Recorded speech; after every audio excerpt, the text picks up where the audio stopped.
শাক ভাজা, শাকের ঘন্ট, শাকের চচ্চড়ি, শাকের তেতো অনেক কিছুই খেয়েছেন, কিন্তু এই রান্নাটা নিশ্চয়ই কখনো খাননি। যদি খেয়ে না থাকেন একবার বানিয়ে দেখুন, খুব ভালো হয় খেতে। এখন তো বাজারে অনেক মুলো শাক পাওয়া যাচ্ছে। এক দু আঁটি মুলো শাক নিয়ে এসে ভালো করে ধুয়ে জল ছড়িয়ে ঝিরি করে কেটে নিন।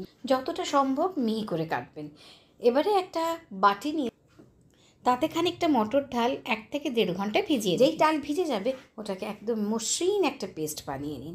এবার কড়াইতে দিন সর্ষের তেল, সর্ষের তেলটা একটু বেশি দেবেন, দিয়ে ওর মধ্যে দিন একটু শুকনো লঙ্কা আর 5 ফোড়ন।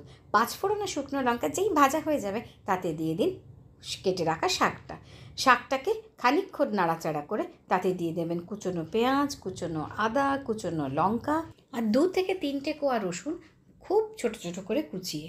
এবারে আস্তে আস্তে এটাকে নাড়তে থাকুন। শাকটা যেই জল ছাড়তে শুরু করবে খানিকক্ষণ এটাকে ভেজে নিন।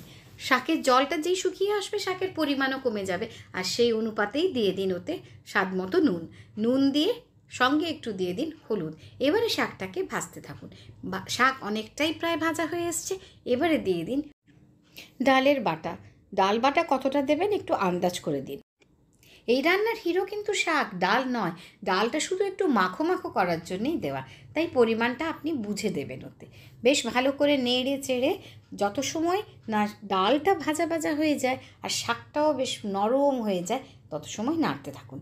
নেড়ে দেখবেন গা লেগে লেগে আসছে, তখন আর একটু সাইড থেকে তেল দিন আর ওটাকে আবার ভাজুন। কিন্তু পুরো রান্নাটাই চেষ্টা করবেন একটু নিভু আঁচে করতে, কেননা তাহলে শাকটা আর ডালটা সময় নিয়ে ভাজা হবে, মুচমুচে হবে খেতে। শাক আর ডাল যে ভাজা হয়ে গেছে বোঝার জন্য সবথেকে বড় প্রমাণ হচ্ছে যে কড়ার গায়ে ডালটা লেগে যাবে। একটু চামচ দিয়ে বা খুন্তি দিয়ে খুঁচিয়ে তুলে নেবেন, পাশ থেকে আবার একটু দিয়ে দেবেন তেল, চাইলে আর একটু লঙ্কাও দিয়ে দিন। একদম ঝাল ঝাল একটা শাক ভাজা তৈরি। সবাইকে খেতে দিয়ে একবার জিজ্ঞেস করবেন যে পদটি কী দিয়ে বানানো হয়েছে। আমি নিশ্চিত কেউ বলতে পারবে না।